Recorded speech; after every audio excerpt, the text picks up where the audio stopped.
Y aquí estamos nuevamente para el último evento de este año 2020 que ya se va. Ha sido un año sin duda desafiante para muchos de nosotros en diversos aspectos de nuestras vidas, tanto personal, laboral, profesionalmente, pero aquí estamos, porque la lucha por los derechos humanos y una sociedad más justa e igualitaria para todos nunca termina. El día de hoy tendremos invitados especiales. Son personas, agentes de cambio, que han trabajado incansablemente para que el matrimonio igualitario sea ley en Argentina. Ellos son activistas, defensores de los derechos humanos, y nos estarán comentando las experiencias y las situaciones que han vivido, tanto en la lucha para que salga esta ley que fue pionera en toda América Latina hace 10 años atrás, así como todo lo que se viene trabajando hasta el momento. Sin duda es algo que desde la organización Diversa y de nuestras organizaciones aliadas en Bolivia queremos seguir trabajando para que el matrimonio igualitario sea ley y todos y todas y todes podamos contraer el matrimonio legalmente a aquellas personas que así lo desean. Porque no se trata de ningún privilegio, no es ningún privilegio, simplemente son los mismos derechos para todos. Además, contaremos con los testimonios de una partecita del documental Fuera de Bolivia, donde nos estará contando un boliviano residente aquí en Argentina y su historia de vida, su historia de amor y cómo se casó aquí en Argentina. Les invitamos a que nos acompañen en esta última actividad del año y que nos sigan acompañando en el año por venir. La campaña por la ley de matrimonio igualitario en Argentina comenzó en septiembre de 2015 con la conformación de la Federación Argentina de Lesbianas, Gay, Bisexuales y Trans. Sin duda, la aprobación de la ley de matrimonio igualitario en España unos meses atrás nos dio el impulso a algunas de las organizaciones del país para impulsar una norma similar en Argentina, fundamentalmente porque a lo largo de muchos años la ley de matrimonio había tenido existencia y se había aprobado en países como Bélgica, Holanda, Canadá, países del hemisferio norte que muchas veces uno vincula más a la tradición de los derechos civiles y de las libertades individuales, y en ese caso España, un país culturalmente muy parecido a Argentina, con una fuerte influencia de la Iglesia Católica, con una sociedad considerada como de las más machistas y conservadoras de Europa, había dado ese paso fundamental impulsado desde el gobierno por el presidente Zapatero y desde el activismo por Pedro Cerolo y la Federación Estatal LGBT. Entonces, nosotros veníamos, algunas organizaciones de Argentina, veníamos trabajando muy en coordinación con organizaciones españolas, llevando adelante proyectos de cooperación post-crisis 2001, y allí surge la propuesta y la posibilidad de empezar a pensar una estrategia a nivel de Argentina con componentes locales, pero inspirándonos en lo que había funcionado allí, ¿no? La conformación de una federación nacional, entendiendo que la ley de matrimonio igualitario, al menos en el sistema bicameral como es el argentino, se vota en la Cámara de Diputados, que son los representantes de todo el pueblo y siempre es una cámara más abierta, pero también se vota en el Senado, que es la representación de las provincias y siempre es una cámara mucho más conservadora. Entonces, poder construir una articulación de la sociedad civil a nivel nacional para darle soporte a esta ley en todo el país era muy importante.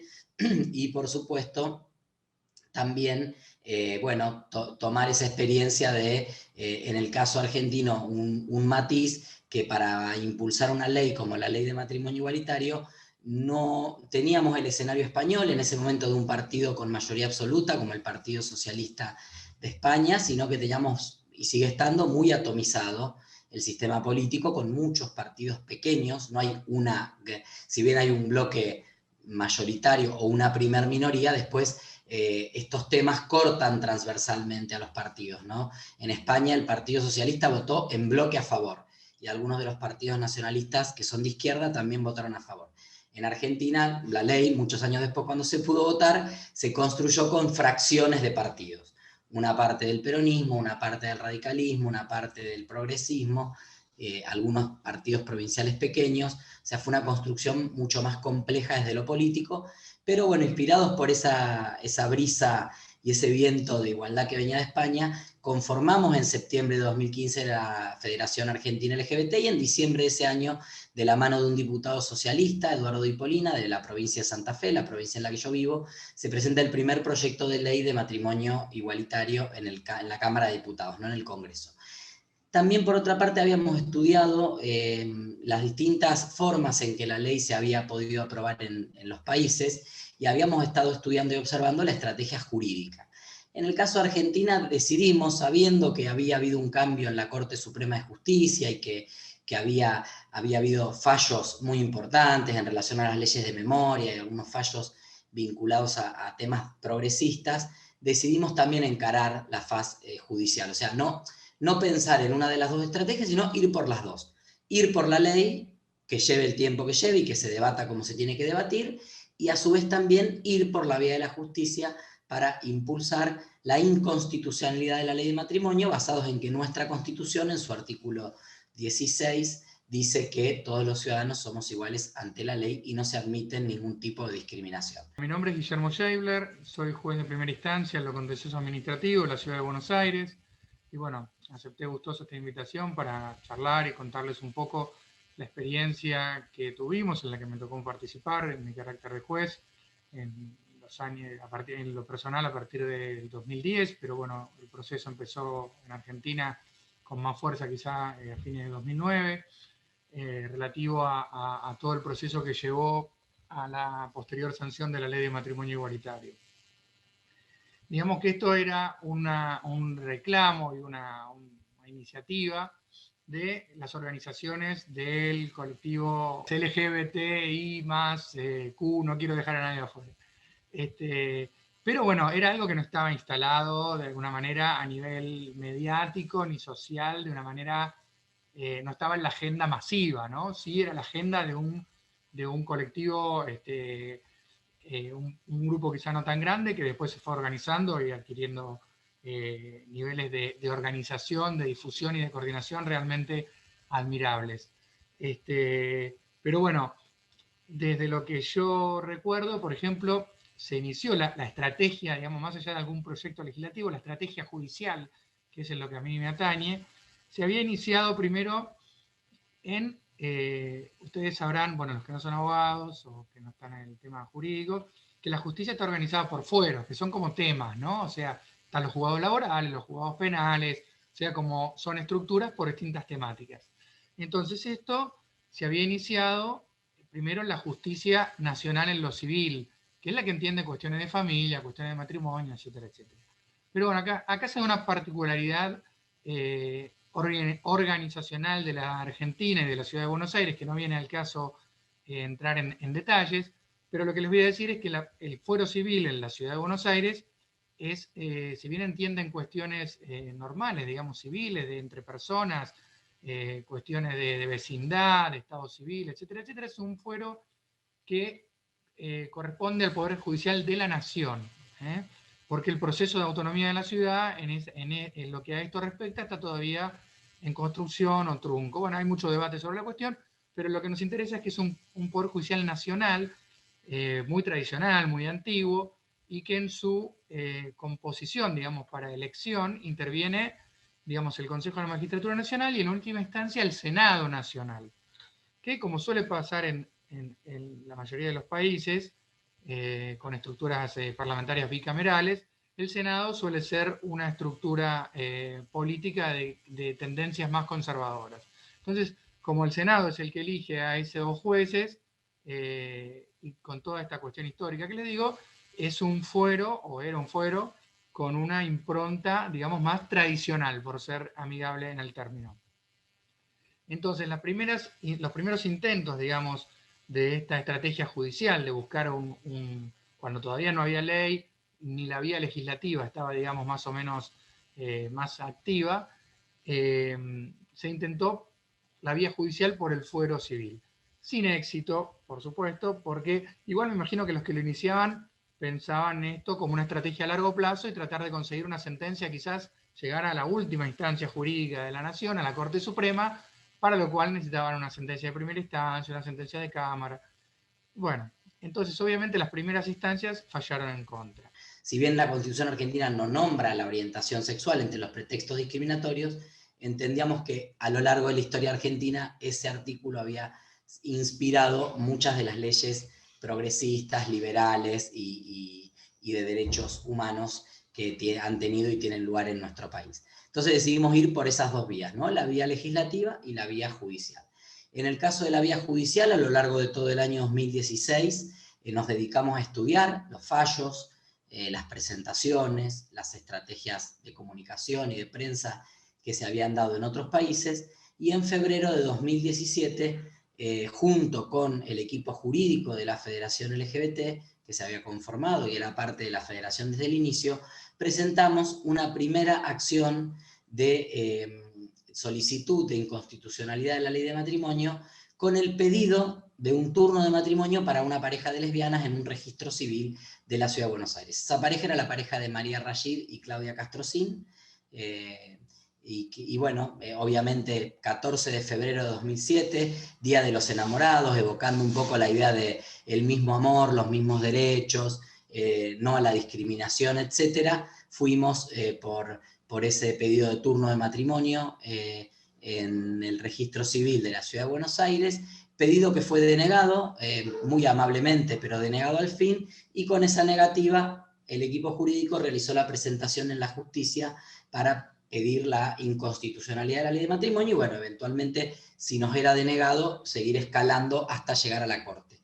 Esa presentación de María y Claudia efectivamente llegó a la Corte, que estuvo muy cerca de resolverla favorablemente, solo que antes, por suerte, llegó la ley. Y digo por suerte porque en general me parece que este tipo de legislación se merecen ser aprobadas y debatidas en el Parlamento, se merecen ser fruto de un debate social, político, cultural, mediático, y se merecen tener el consenso que solo da una ley, ¿no? A veces las decisiones de la justicia, en el caso del sistema jurídico argentino, son individuales, es decir, cada pareja que quisiera casarse debía recurrir a la misma instancia. Muchas veces pueden sufrir cambios si hay cambios en la conformación de los tribunales. Es un consenso menos estable que el de una ley que obviamente llevó muchos años de debate en el Congreso y que finalmente se aprobó. Pero de alguna manera las dos estrategias funcionaban en tándem, funcionaban en conjunto, ¿no? Cuando en 2015 presentamos la ley de matrimonio, allí no pasó demasiado en el Congreso, había muy pocos apoyos, había algunas organizaciones de la sociedad civil, en ese momento la Comunidad Homosexual Argentina, que venía de la experiencia de haber logrado la aprobación de la ley de unión civil en la Ciudad de Buenos Aires. En ese caso ellos pedían unión civil nacional, no matrimonio, se oponían al matrimonio.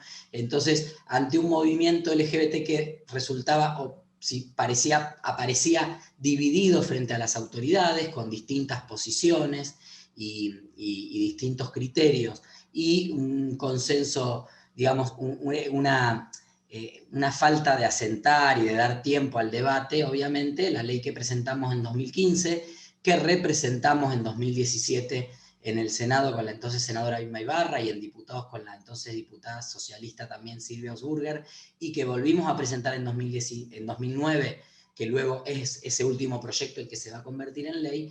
Bueno, llevó su tiempo, 5 años de recorrido en el Parlamento, y en paralelo iba corriendo la vía judicial. Y en ese momento Esteban Paulón, presidente de la Federación, era el secretario parlamentario del bloque que yo estaba, del bloque socialista, que yo estaba en ese momento presidiendo.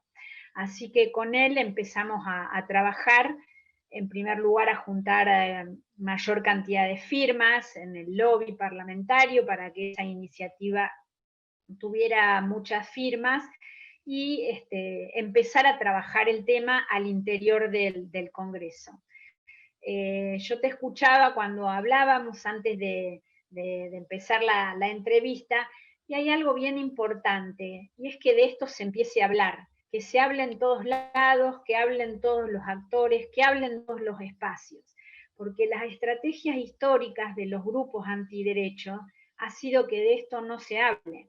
Entonces es bien importante en cada ventana de oportunidad que se habla, que se abre, que se diga que las personas del colectivo LGBTI deben tener los mismos derechos con los mismos nombres. Para mí eso es fundamental, que lo diga un artista, que lo diga una persona que está en un espacio de representación, que lo diga un músico, que lo diga un taxista, que lo diga el almacenero, que todo el mundo hable de los mismos derechos con los mismos nombres.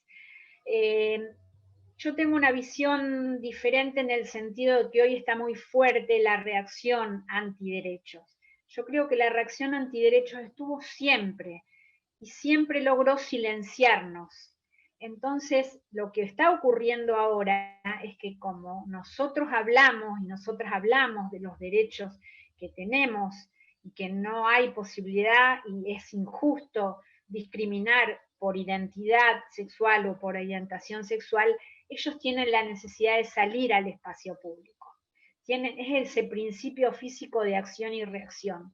Pero de algún modo diría que hasta que aparecieron, ellos nos venían ganando la batalla, porque estaba absolutamente naturalizada esa discriminación. Y es ahora que nosotros salimos que ellos deben reaccionar. Por eso me parece importante pensar que este momento es el momento estratégico de ir a fondo con los mismos derechos, con los mismos nombres. No podemos aceptar, en mi opinión, pequeños avances parciales. Eso en Argentina fue bien importante. Muchos decían, el matrimonio es más difícil, vayamos de a pasos. No, fuimos con los fundamentos de por qué debía ser el matrimonio, por qué tenían el mismo derecho, por qué si era el mismo amor de una persona heterosexual, por qué ese mismo amor para dos personas heterosexuales era fiesta, regalos, alegría, y para dos personas homosexuales era discriminación, ocultamiento, silencio, expulsión de las familias. En febrero de 2007 se presenta el primer amparo, 14 de febrero de 2007 se presenta el primer amparo por matrimonio, el de María y Claudia Castro.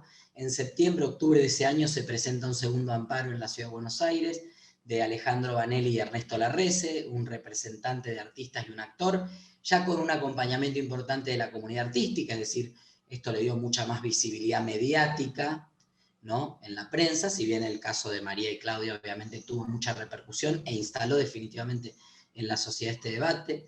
En febrero, 14 de febrero de 2008, a un año de la presentación de Claudia y María, presentamos el primer pedido de amparo en Rosario, en Santa Fe, que fue el primero fuera de Buenos Aires, y en 2009, el 1 de diciembre de 2008 también, se presenta el cuarto amparo en la ciudad de Buenos Aires, en el Día Internacional de Lucha contra el SIDA, que es el amparo de una pareja de activistas de la respuesta al VIH, activistas muy conocidos también en Argentina, vinculando obviamente el Día de la lucha en la respuesta al VIH con la causa del matrimonio igualitario.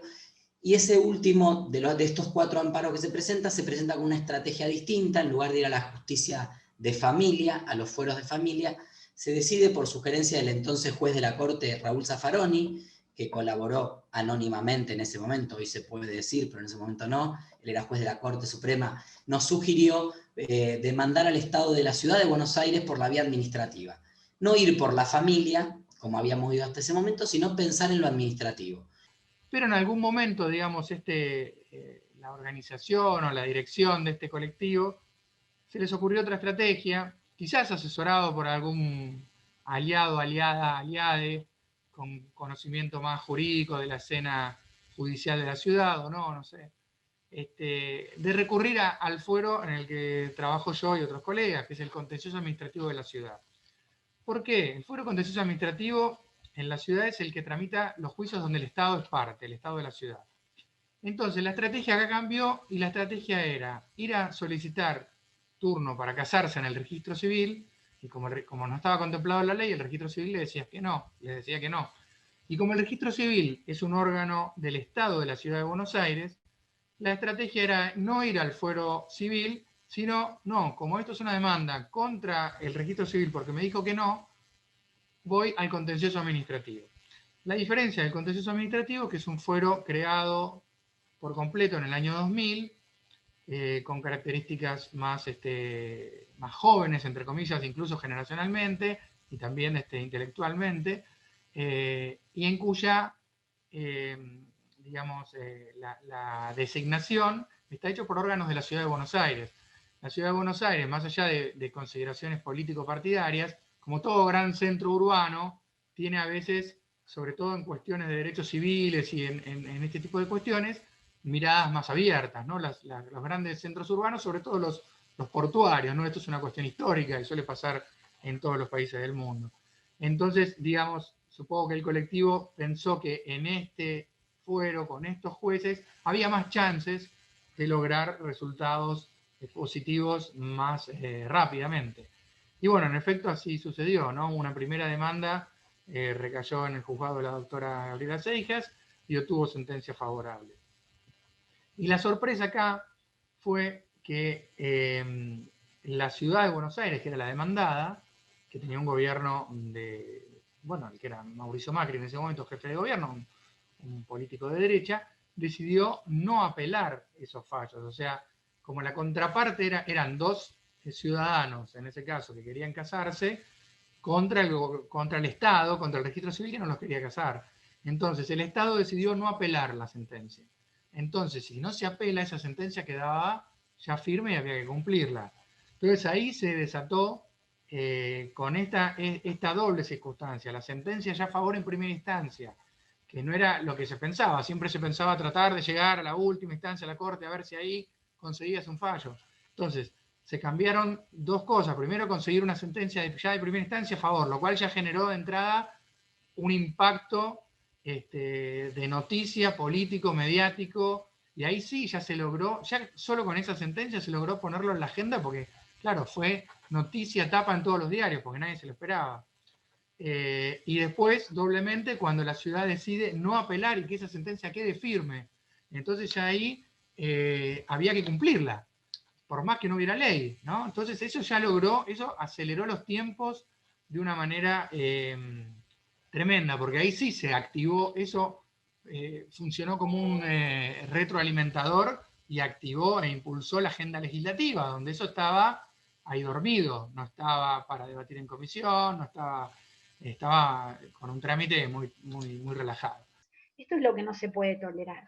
A mí me parece que la estrategia en Argentina fue que tanto María Rayik como Esteban Paulón fueron a todos los programas de televisión, a todos los espacios donde se los invitó, así en jornadas maratónicas, lugares donde era favorable y lugares donde no era favorable la posición, y daban fundamentos que convencían, porque convence eso.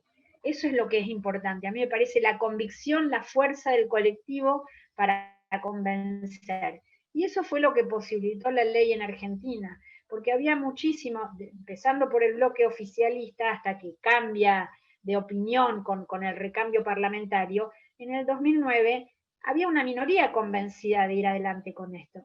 Muy poquitos diputados y diputadas estábamos convencidos de ir al frente con esto. pero sobre todo Vilma Ibarra, fue muy importante su actuación como presidenta de la Comisión de Legislación General, porque ella dijo, vamos al frente, de esto se tiene que hablar, que aunque no logremos sacar la ley, el hablar ya es un avance. Yo creo que fue la estrategia más importante. Como el gobierno de la ciudad era el que nos negaba el turno de matrimonio, demandar al gobierno de la ciudad.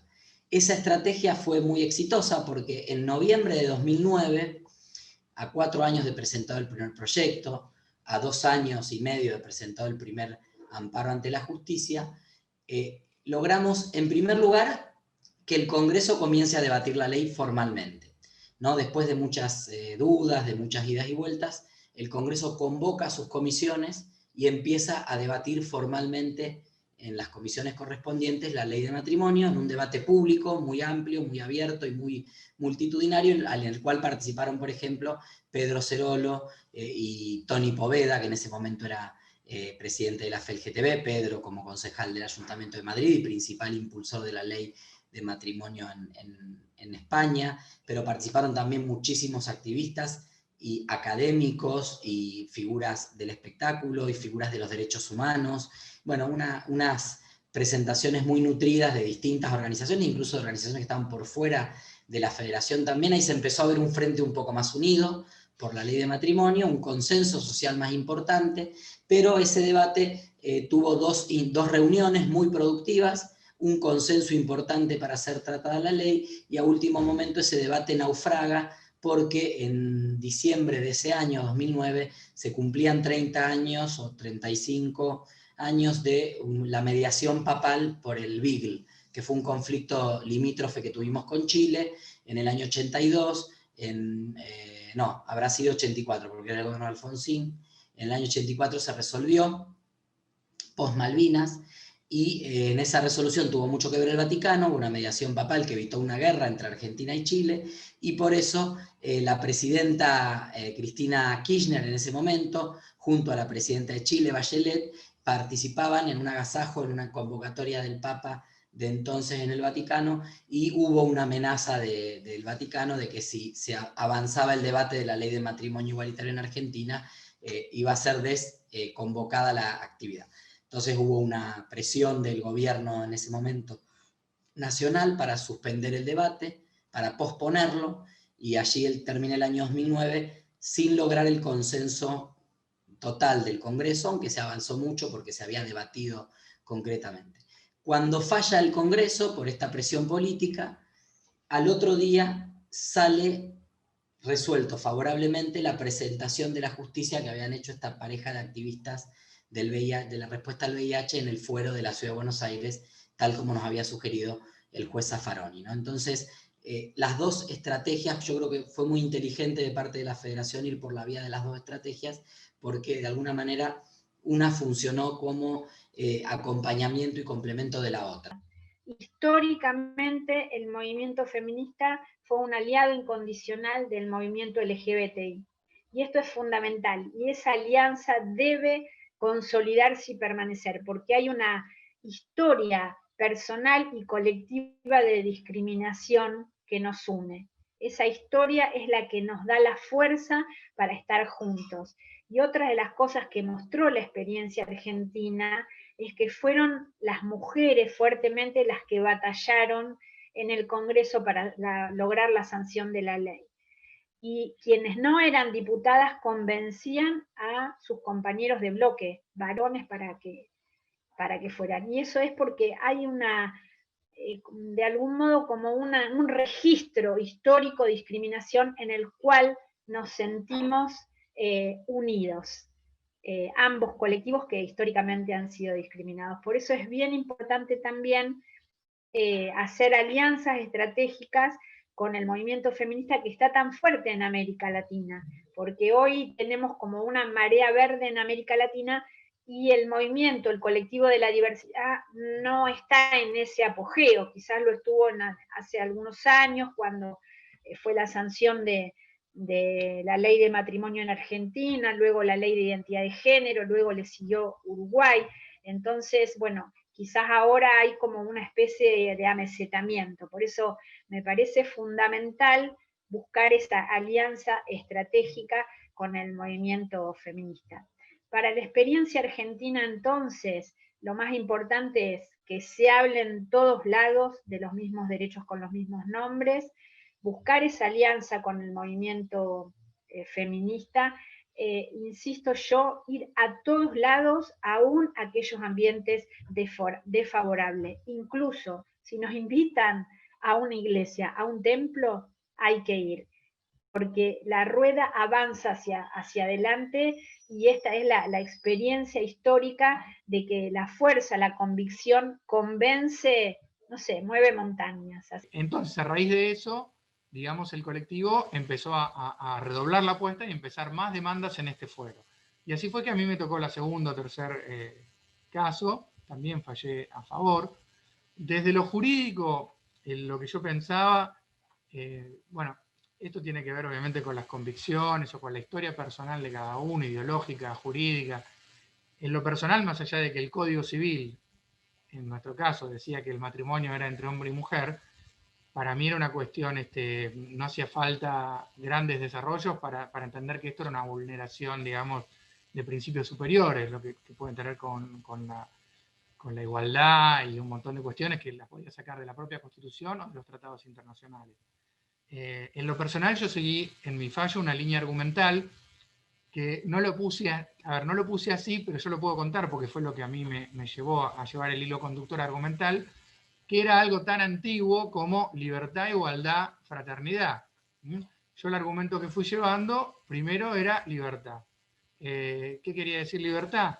Quería decir que cada persona tiene derecho a desarrollar su propio plan de vida, ¿no? A llevar adelante su vida y construir una trayectoria personal como esa persona desee. Eso está en cualquier constitución, es siempre y cuando, por supuesto, el único límite que tiene eso es no afectar, no generar un daño a terceros.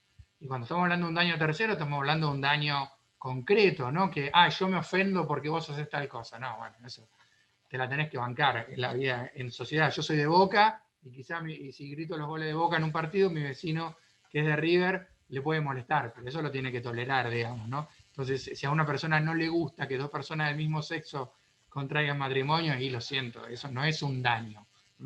Entonces, como primer argumento, yo lo que utilicé es eso, libertad. Libertad de cada uno de desarrollar su propio plan de vida con la única restricción de no generar un daño a terceros. El próximo argumento era igualdad. Libertad, igualdad. Igualdad de no negarle a unos los que se le da a otros. Cuando parecía que la ley flaqueaba, la justicia nos dio una buena noticia. Ese matrimonio, al principio el gobierno de la Ciudad de Buenos Aires decide no apelar el fallo y queda firme, por lo tanto no solo habíamos logrado un fallo favorable, sino que un fallo firme que iba a permitir la celebración de ese matrimonio. Después hubo presentaciones cruzadas de sectores católicos, abogados católicos, etcétera, que demoraron la posibilidad de que se concretara el 1 de diciembre de 2009 ese matrimonio, y finalmente el matrimonio de Alex y José María se celebra el 29 de diciembre en Ushuaia, en Tierra del Fuego, por una decisión, un recurso jerárquico, una decisión de la gobernadora Fabiana Ríos, en ese momento, que toma una decisión muy valiente y decide avalar el matrimonio, cumplir con una sentencia judicial que no estaba queriendo ser cumplida en la Ciudad de Buenos Aires, cumplirla en su provincia.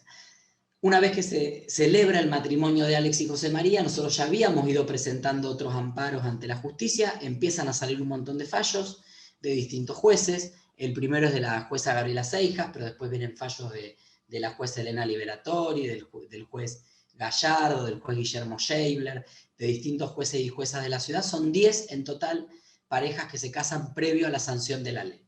Claro que nosotros tenemos 1 de marzo el inicio de las sesiones ordinarias, o sea que se renovaba la esperanza de poder tratar el proyecto de matrimonio después del fracaso parlamentario de 2009 y el éxito judicial de 2009, y entonces entre el 1 de marzo y el 14 de julio que se aprueba la ley, en paralelo van saliendo los fallos, se van celebrando esos 10 matrimonios, y va avanzando el debate como algo ya inevitable, porque efectivamente estaba siendo una realidad en la vida cotidiana el matrimonio igualitario para muchas parejas, y el Congreso, bueno, decidió avanzar en ese consenso.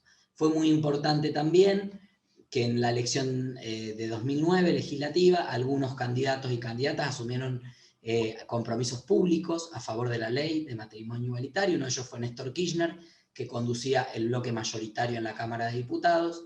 De hecho, fue la única ley que votó Kirchner como diputado. Y bueno, en ese momento, obviamente, ese apoyo destrabó cualquier recelo, cualquier duda que pudiera haber habido en el Ejecutivo Nacional, como nos había pasado en noviembre, diciembre de 2009, ¿no? Entonces, el debate parlamentario se da la madrugada del 4 al 5 de mayo, se aprueba la ley en la Cámara de Diputados, inesperadamente, porque los sectores conservadores pensaban que la ley no pasaba, y la ley pasó por una diferencia importante, de unos 10, 12 votos a favor, pero eso fue un primer impacto. Eso nos llevó al Senado más conservador y más difícil, con muchísima fuerza y con muchísima confianza, porque aparecía ahí, digamos, bueno, en la Cámara de Diputados parecía que no se iba a aprobar y se aprobó. ¿Qué pasa si en el Senado, que parece que no se va a aprobar, se aprueba? Y entonces empezaron a aparecer varias voces de senadores y senadoras a favor, un trabajo muy intenso de cabildeo que coordinamos junto a María Rashid, que en ese momento era presidenta de la Federación LGBT, y finalmente la madrugada del 14 al 15 de julio se aprueba en el Senado por 33 votos a favor y 27 en contra, con algunas abstenciones y algunas ausencias, la ley de matrimonio igualitario. Argentina se transforma en el primer país de América Latina en aprobar esta ley, el 10º país en el mundo. Y obviamente el matrimonio, más allá de la cuestión simbólica y de reconocimiento social que tiene, también implica cuestiones concretas, ¿no? La posibilidad de heredarse unos a otros, la posibilidad de un tratamiento tributario frente a los impuestos distintos, bueno, un montón de consecuencias muy concretas, más allá de lo simbólico, que no es un tema menor. Entonces, libertad para desarrollar su propio plan de vida, igualdad para no negarle a unos, o sea, dos personas que se aman, si eran de distintos sexos, se podían casar y obtener todas estas ventajas del matrimonio. También están las desventajas, pero eso nadie te las cuenta del matrimonio. Y dos personas que eran del mismo sexo, que se amaban, no podían casarse y obtener esas ventajas del matrimonio. Entonces, era libertad por un lado, igualdad, no negarle a uno sin razones valederas, ¿no? Lo mismo que antes. Que estas personas eran del mismo sexo no era ninguna razón valedera, porque no afectaba, no molestaba a nadie, ni era darle algo a alguien sin sacarle nada a nadie. Y el último argumento, fraternidad, bueno, quizá lo agregué yo también para darle una continuidad histórica a una evolución quizá jurídica o política, y tenía que ver con eso, con el trato que nos tenemos que dar en una sociedad, ¿no? Unos a otros como hermanos, como hermanas, y sin generar innecesariamente, obviamente, sufrimiento ni discriminaciones. Y en algunos de los tratados internacionales de derechos humanos, ahora en este momento no me acuerdo, en el preámbulo, hablaba justamente de la obligación de generar un trato fraterno. Entonces, yo redondeé, digamos, a nivel jurídico, como eje argumental, estos tres ejes, que en definitiva hoy puedo decir que sí, era libertad, igualdad, fraternidad. Con esos argumentos jurídicos, yo declaré la inconstitucionalidad del Código Civil, de ese artículo del Código Civil que decía que matrimonio era entre hombre y mujer, basándome justamente en normas superiores, en la Constitución y en los tratados internacionales de derechos humanos, que son los que garantizan esta libertad e igualdad para todos y para todas. ¿Qué pasó una vez que empezamos a sacar cada vez más sentencias? Bueno, los matrimonios empezaron a hacer, a nivel esto de presiones y estas cuestiones, yo en lo personal no tuve ninguna de ningún tipo, pero eso quizá depende de la realidad y de quién es cada uno, no porque uno sea mejor o peor, sino de, yo por ejemplo conozco alguna jueza, por ejemplo, que sacó sentencias que ella tenía, digamos, trayectoria académica en instituciones vinculadas a la Iglesia Católica. Y bueno, obviamente la ralearon, no fue más a dar clases. Pero bueno, yo como no me he tratado con esa gente, siempre me he manejado en ámbitos públicos, no tuve ningún problema. Lo que sí empezó a suceder fue que aquellos jueces civiles, ¿se acuerdan que yo les contaba al principio? No se quedaron de brazos cruzados, por lo menos algunos, los más los más recalcitrantes. Entonces, ¿qué empezó a pasar? Nosotros teníamos expedientes donde venían dos personas del mismo sexo y se querían casar. Nosotros tramitábamos esos juicios y ordenábamos al gobierno de la ciudad que los case. Entonces, ¿qué empezó a suceder? Que un tercero, una persona X, se presentaba ante los jueces de aquellos civiles y decía, esto viola la ley, yo me siento ofendido, qué sé yo. Entonces, algunos de esos jueces civiles declaraban la nulidad de sentencias de otro juzgado. Es una cosa inaudita, ¿no? Y ahí se formaba como un tironeo legal, jurídico, que duró un tiempito, porque enseguida la Corte Suprema dijo, no, esto es un mamarracho, y algunos incluso de los jueces que hicieron esas cosas después tuvieron algunos denuncias en el Consejo de la Magistratura. Pero en general no. A ver, quizás si alguno de los colegas jueces tenía vinculaciones, ya sea de tipo personal o histórico, con sectores muy religiosos, habrá sentido presiones, los que no lo teníamos, no. Y lo que se dio, la verdad, es que esto fue un proceso que enseguida se aceleró muchísimo, ¿no? Quedó en evidencia que a nivel social había, no había impedimentos, y al contrario, la gran mayoría, sobre todo en los grandes centros urbanos, la proporción de gente que estaba de acuerdo en que esto saliera esta ley y se removieran estos obstáculos era enorme.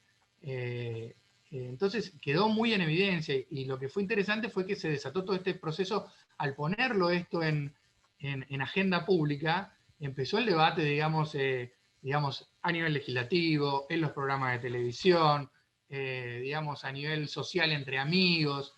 Y la verdad que ahí quedaba en evidencia que los que no tenían argumentos, quedaba en evidencia que los que se oponían a este avance no tenían argumentos valederos, eran dogmas, digamos, que cuando uno les repreguntaba, los llevaba un poco, quedaba en evidencia que recaían en la Biblia, y encima, como muy bien explicaban muchos de los impulsores de esta ley, en una lectura de la Biblia forzada, ¿no? Porque ahí era muy interesante, digamos, todo el colectivo y toda la alianza de organizaciones que impulsaba esta, cómo tenían armada la argumentación, y para desarmar muy bien y con explicaciones claras y concisas todos los contraargumentos, desde los religiosos hasta los morales, hasta los legales. Yo creo que ahí fue muy inteligente toda la campaña, cómo estuvo preparada, cómo estuvo preparado para dejar en evidencia que negar, digamos, la posibilidad de acceder al matrimonio igualitario era solamente imponer creencias propias de una persona a todo el resto de la comunidad. Dos cosas para sintetizar mi valoración después de 10 años. La primera es que no hay nada imposible. Aquello que parece inalcanzable no lo es, y menos en lo que significa ampliación de derechos, que vale la pena trabajar aún en contextos absolutamente desfavorables.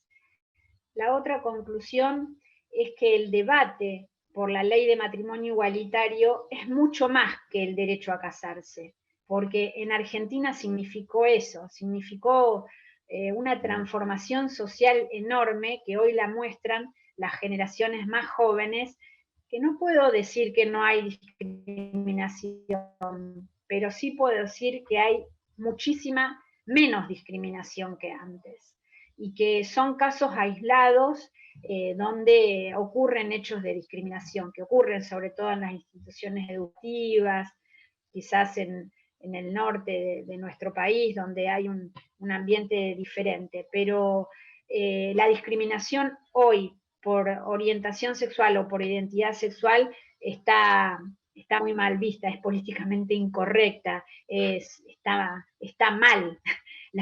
De algún modo, la ley y el imaginario social hoy está de nuestro lado. Y esa es la diferencia, es el antes y el después de la ley de matrimonio igualitario. Es bien interesante las generaciones más jóvenes, como muchos no logran explicarse la razón por la cual antes 2 personas homosexuales no podían casarse, no lo comprendían, o por qué se iba a discriminar. Eso es un chip diferente que tienen la subjetividad de las generaciones más jóvenes, ¿no? Entonces, vale la pena aún en contextos sumamente desfavorables. Si tuviera que decir algunos puntos o claves de éxito, si se quiere, de la campaña del matrimonio igualitario para puntualizar y como aprendizajes de estos años y que después nos sirvieron para muchas otras leyes que vinieron, como la identidad de género, el nuevo Código Civil, femicidio, reproducción asistida, bueno, un montón de leyes que vinieron luego y que hoy, incluso la ley de aborto que está actualmente en debate. Algunas claves de éxito que creo yo tuvieron mucho que ver con la aprobación de la ley de matrimonio igualitario. Primero, la conformación de la federación, no porque la federación sea maravillosa, sino porque realmente el poder empezar a mostrar una voz unificada del movimiento LGBT a nivel nacional fue muy importante. Muchas veces los gobiernos, los parlamentos, los y las que toman las decisiones necesitan tener con quien hablar, necesitan una interlocución clara, eso es fundamental. Y la federación le vino a aportar esa voz de interlocución a los sectores de poder y una federalidad. Durante muchas partes del debate por matrimonio, Argentina es un país federal, un país muy extenso, y había en el debate muchos argumentos, decían, esta es una ley que solamente quieren las personas que viven en los puertos, que viven en Buenos Aires, que viven en Rosario, que viven en Mar del Plata, el centro del país, que está visto siempre como el sector progresista, ¿no? Donde vinieron los inmigrantes, donde la sociedad es más abierta, donde están las ciudades más pobladas, donde la actividad económica es más dinámica y donde claramente la iglesia tiene menos influencia. Pero bueno, dice, esto solamente es un capricho de los gays de los puertos. No hay personas LGBT en las provincias que quieran casarse. Entonces la federación, mostrando que estaba en todo el país y que en todo el país había gays y lesbianas que queríamos casarnos y que en todo el país había personas LGBT más que queríamos acceder al reconocimiento igualitario de nuestros derechos, de alguna manera sirvió para contrarrestar ese discurso falso que se pregonaba de distintos sectores que apoyaban la ley. Entonces me parece que una primer clave de éxito es la conformación de la federación como interlocutor válido y autorizado y legitimado, y con un sentido de federalidad que permitió en cada provincia incidir sobre los que toman las decisiones. Un segundo punto importante, creo, fue el diálogo que entabló la federación por primera vez en el movimiento, no por primera vez, pero fuertemente, sin ningún tipo de prejuicio con el mundo de la política partidaria.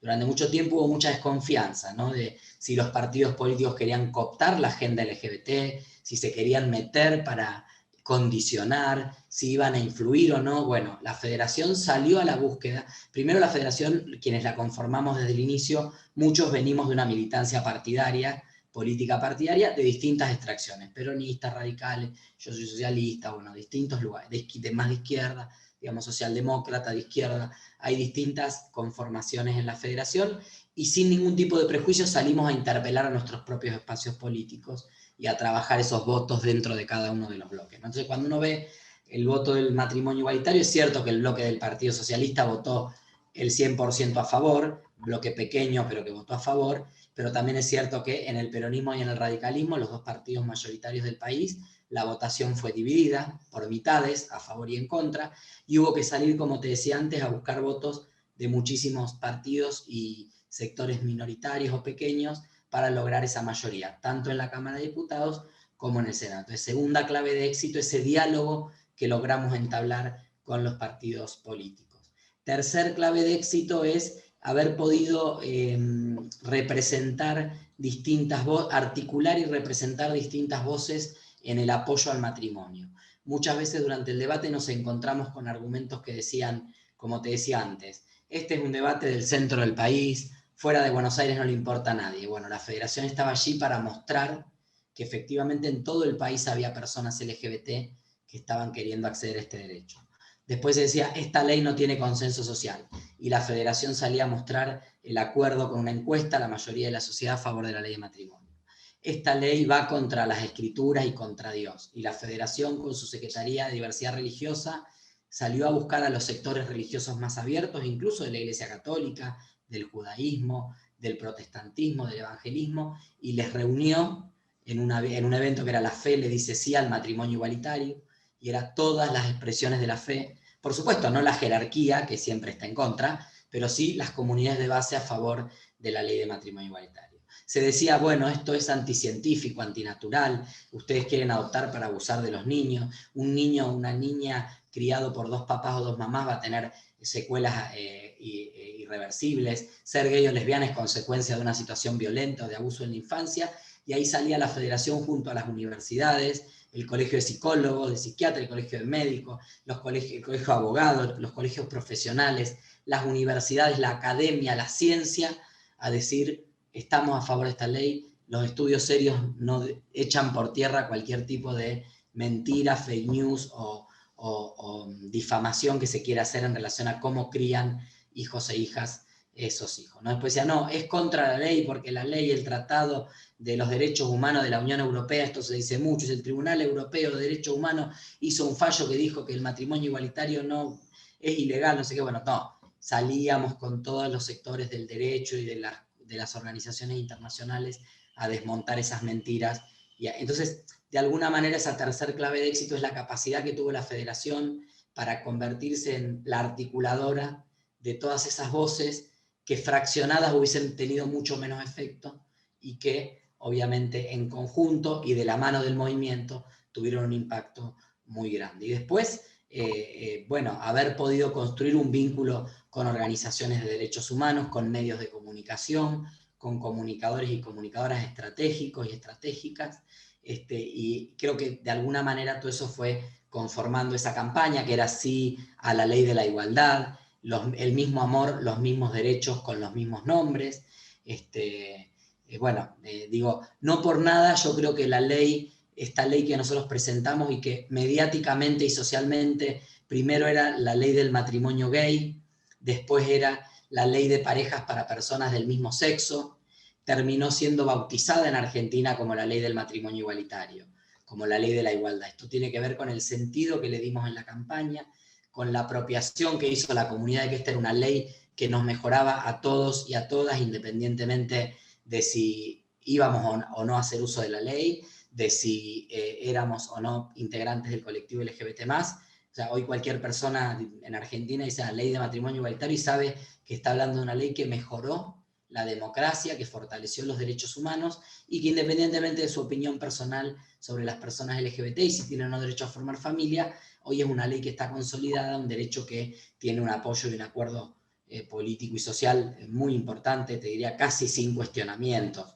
Creo en la fuerza del colectivo y nunca me sentí más cerca y más apoyada que en ese tiempo que trabajamos fuertemente por la ley de matrimonio igualitario y por la ley de identidad de género. Creo que la fuerza colectiva no es equiparable a nada. Esa fuerza a cada uno de nosotras y nosotros nos hace sentir que tenemos la razón, que tenemos la convicción y que vale la pena luchar. Esa es mi experiencia, siempre apoyarse en el colectivo. Yo abracé la política y me afilié a una organización política, el Partido Socialista, porque siempre estuve convencida de que la política partidaria era el instrumento de transformación social más poderoso. Hoy tengo el convencimiento que el instrumento social más poderoso de transformación son los colectivos que luchan por causas justas. El colectivo de la diversidad, los feminismos, los colectivos que luchan por el medio ambiente, en fin, creo que en los últimos años, en las últimas décadas, todos los avances sociales trascendentes han sido por la fuerza colectiva. Así que creo que siempre hay que apoyarse, hay que hacer alianzas estratégicas del colectivo de la diversidad con quienes están en los espacios de representación.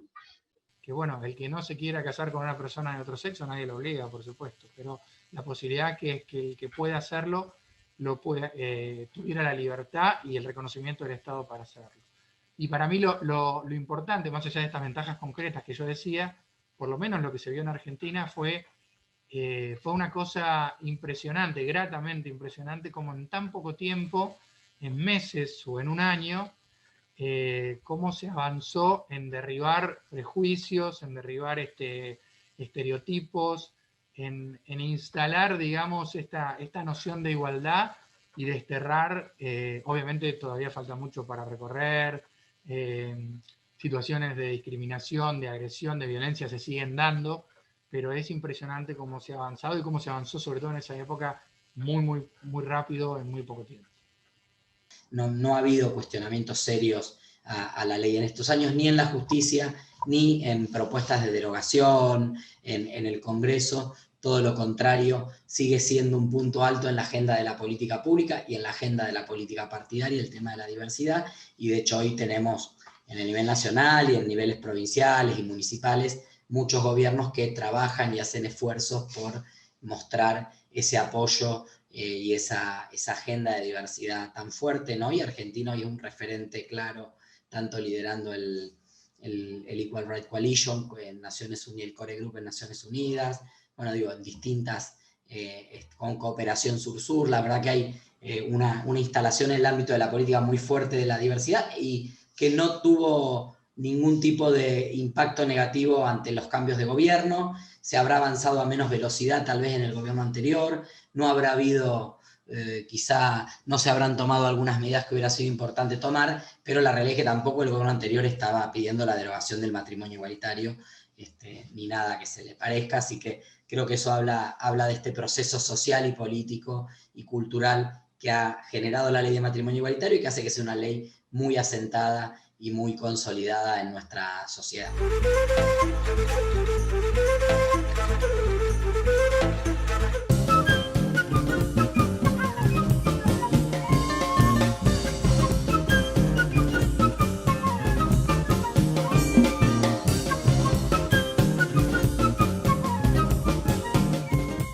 Lo que yo recuerdo, o le pregunté a mi mamá en qué momento llegamos y cómo llegamos, fue por la situación económica de Bolivia.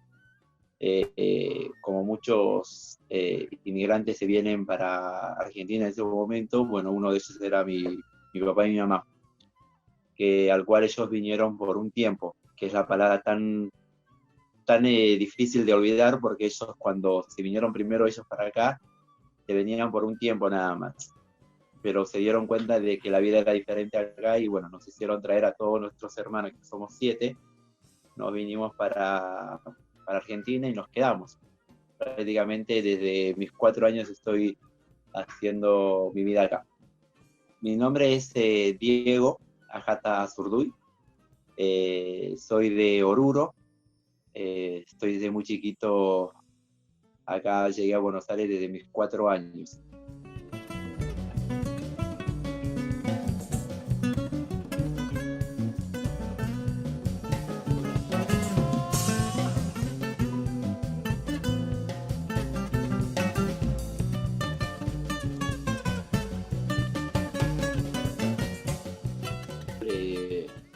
Al comienzo para todos fue novedoso,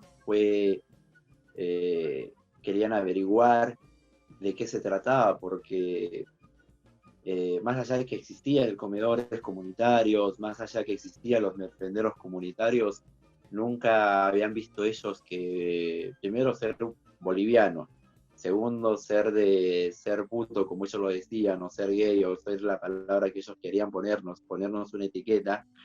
Querían saber cuál era la forma de lo que nosotros queríamos hacer. Creo por curiosidad de los vecinos empezaron a sumar, a involucrarse en nuestro trabajo que veníamos armando todo un grupo de bastantes amigos, entre esos mi pareja. Creo que la gente empezó a tener desconfianza porque pensaban que al abrir un espacio nosotros queríamos o volver a los niños que sean como nosotros, porque era una palabra, me acuerdo hasta el día de hoy, que una mamá me dice, no lo llevo a mi hijo porque vos lo vas a volver puto. O sea, son palabras que a veces vos no sabés, y mi respuesta fue decirle, si tu hijo lo quiere ser, apoyalo, pero no porque va a venir a un espacio lo vamos a transformar. O sea, esas cosas creo que a uno te choca, también te enseña que tal vez tenés que contestar a la persona que te dice esas cosas, de que tenemos que saber cómo decirles, y tampoco hacerles entender a ellos en esa forma de que las cosas son como son. si tu niño va a ser gay, lo va a hacer del nacimiento, lo hará en el momento, no por venir a un espacio.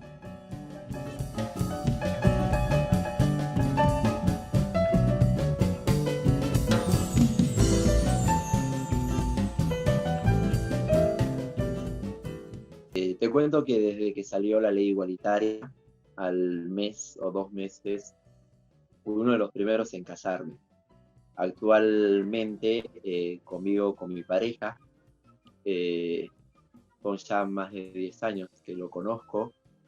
Desde muy chico nos conocimos, o sea, calculamos 22, 23, 24 años, sacando algo así.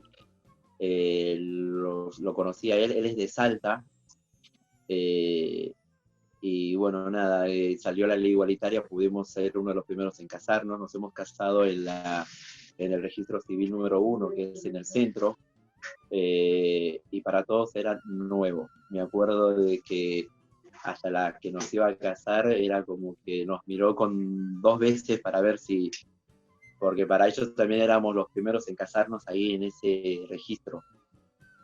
Y lo más loco era que un boliviano se estaba casando con un argentino, y encima es como que ellos decían, o sea, y la cantidad de gente que fueron, porque yo no me imaginé, fueron un montón de gente, me hicieron una entrevista de una revista sobre nuestro casamiento, sobre todo lo que estábamos haciendo, y hasta el día de hoy lo sigo manteniendo. Estoy con mi pareja, gracias a Dios estamos teniendo unos proyectos tan lindos, importantes, porque tenemos un hijo de 6 años, que al cual, bueno, él es parte de nuestro trabajo también, nuestra construcción, de nuestro círculo tan íntimo, y para todo lo que estamos pensando, proyectos a futuro, es para él. Creo que es importante que todo lo que yo haga, hacer las cosas bien por mi hijo. Y creo que es eso. Yo ya cumplí, ya hice lo que quería, tengo lo que quiero, tengo una familia perfecta, porque son familias donde me dan mucho amor, y no es como muchos dicen. Mi vieja me decía el otro día, y pensar que yo te creía que iba a estar con una mujer.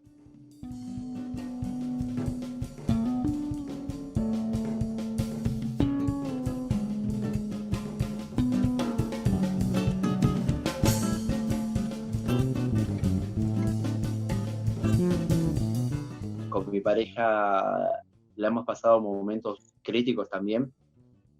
No te voy a decir que todo fue un color de rosa, lo hemos paliado en el círculo de crecimiento, porque me he ido a vivir con él sin tener una cuchara, sin tener un plato, y era la emoción de decir, bueno, nos hemos juntado y comamos con una cuchara, un tenedor de plástico. Eso era nuestro tenedor del día, que lo lavábamos, porque dijimos, bueno, yo me quise juntar y enfrentarme a la vida.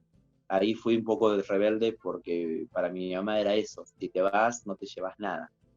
Entonces, listo, me voy y no me llevo nada. Y así hemos comenzado. La verdad que es algo donde digo, por eso creo que a mí la vida me dio golpes, que al cual no me gustaría que mi hijo, en primer lugar mi hijo, y todos los que sigan alrededor mío, no se vuelvan a golpear como yo me golpeé. Yo te no sé. Que respeten también la decisión de los que tenemos esto, y en Bolivia creo que es mucho más cerrado. Es difícil ver a 2 papás que digan tengo 2 papás, y para mí él en el jardín dice tengo 2 papás, y la misma maestra y los niños le dicen vos sos, no me acuerdo la palabra que le dijeron, como que él es afortunado porque tiene 2 papás. Y es eso, queremos demostrar a todos de que él es rico porque tiene 2 papás. Y eso es lo que queremos, demostrar a todos, y que no a Bolivia, que Bolivia entienda de que todos somos iguales. Así el amor es igual, para mí es igual, no te cambia nada. Y creo que eso es importante para mí.